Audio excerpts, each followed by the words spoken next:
Charlotte V. Manor, aka your girl Aquarius, and today I'm on here to talk about The Power of the P, and it's by Kara King. I read it on my Kindle, which I don't have beside me. It's actually across the room, but I'm not getting up to get it. So The Power of the P by Kara King, I read it for free and I'm getting around to talking about it. The cover, I'm pretty sure the cover is of a woman on a pedestal with a man kneeling at her feet, if they haven't changed the cover since the last time I read it. But overall, The Power of the P is about what Carole King believes. She says that women, no matter how they look, can all get a good man if they just know how to leverage the power of the P. So the main points that I actually like throughout the book is that you shouldn't let your emotions control you. So she hammers into that point really hard. She says as women, we're pretty emotional in a lot of situations, and there's nothing wrong by that. And she also talks about how sometimes when men dangle commitment, women tend to just jump right into it with their emotions, because she says that sometimes we could be in our head when commitment is dangled in front of us. We start to look into the future that has not even happened, and so what usually happens is that we give men the advantage because of our desire for commitment. We let our emotional response to this promised commitment fuel our desires, and then we end up giving so much to men that inevitably we get played. So she drives that point home. I recommend the book based off the chapter alone of controlling your emotions, because that's something every woman could benefit from, because in this world there will be times where your emotion does not mean a thing, and you need to be able to articulate why you feel you deserve something even when someone else feels that you don't. So based off of that chapter, I recommend The Power of the P. She also hammers down how important valuing yourself is. That chapter might be controversial because she talks about leveraging the power of the P. So set a high price for it. So I know already that's probably triggering, but Kara King suggests that you put a high price on your sex, and even that you should wait before you have sex. She doesn't give a set date, but she says that not only should you set a high price for it, you should wait. And I'm guessing the wait should be long enough for you guys to have known each other. There should have been some time that has passed, because I see that she's not a big fan on the one night stands, and she doesn't use the offensive ideology, why buy the cow when you get the milk free, which I like. I don't remember her using that to say why you should wait. I just remember her saying that the longer you wait, the more time you have to connect emotionally, which I agree. Okay, if you're not jumping into bed, that time could be spent getting to know each other, hanging out, and things like that. And then she also talks about embracing your femininity. In this day and age, we look down on women who have traditional values, women who like to wear makeup, women who like to wear dresses and skirts. There seems to be this dialogue that gone are the days where women love stereotypically feminine things like pink lipstick and things like that. So she talks about embracing your femininity without giving up your independence. You can be beautiful and still have a job. You can be into traditionally girly feminine things and still be able to hold your own in a conversation, still be able to be intelligent and things like that, which I think is really important. We shouldn't associate femininity with weakness. So she tells you to embrace your femininity as a woman, which is what I liked as well. And also she talks about, as a woman, keeping yourself busy.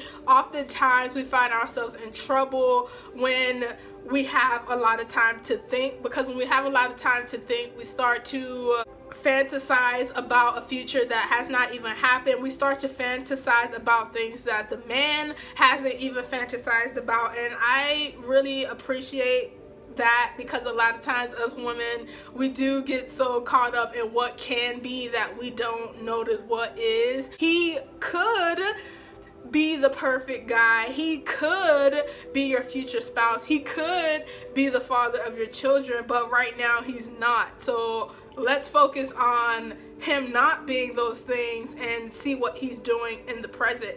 Because she talks about how women mostly get in trouble when they predict the future, and I agree with that a lot. So those were all the good points about the book that I liked. The points they're focused on in a lot of the chapters. The cons, I would say the book carries a tone of being men versus women. You start to feel like that it is a brutal game that will end in heartbreak, and granted that happens a lot, but there is this men versus woman type of dialogue. As a woman, I wasn't that concerned about it, but you know, some people might be offended by that, particularly maybe women who are protective of their brothers and fathers, and they're like, they're good people, like why, I wouldn't want no woman to do that to them, so they might be offended. And there is a chapter in the book that may be triggering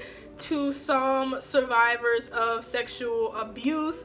There's a chapter where she goes into how she was also, spoiler, okay, so there's like a chapter where she's lured into a house with 5 men. This is her personal story, and their intent was to all together sexually assault her.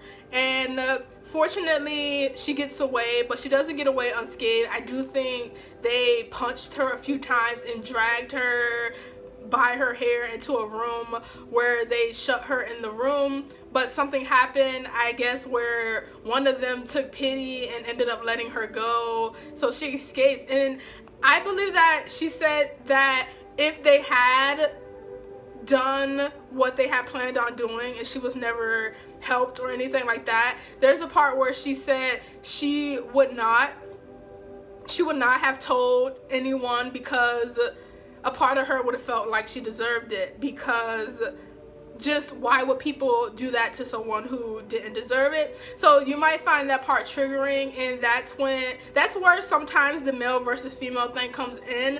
I found the chapter very touching that she was confident enough to share that information, because there are some women who they will learn from that chapter, and it kind of shows you, the chapter I feel like was meant to show you how oftentimes we get into these bad situations because of our mindset. The fact that she thought that if the sexual abuse had taken place, she probably would not have told anyone. So that was pretty, eye-opening. It shows you why some women tolerate so much, because with that mindset, why would this be happening to me if I didn't deserve it?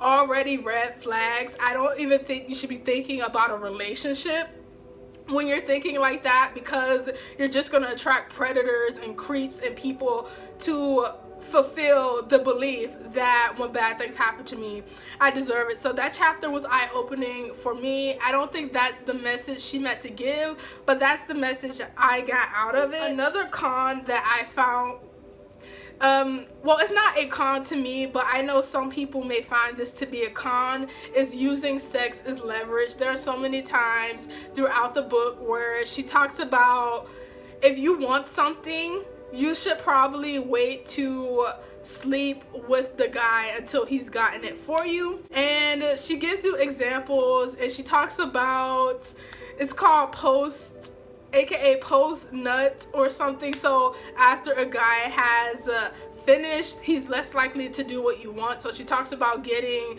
as much as you can before that point, and then it recycles, because then he starts to want it again, so you ask for something else. So that might be controversial to a lot of people in the sun setting, so I'm gonna wrap up this video. So those were the 2 main cons that I can see people finding a problem with, men versus women, and also using sex as a leverage, because we know there's a lot of guys out there who they don't like to feel like they're being manipulated, especially sexually. And again, there are women who also agree, they have fathers and they have sons who they don't want being sexually manipulated. So I will give a warning for that.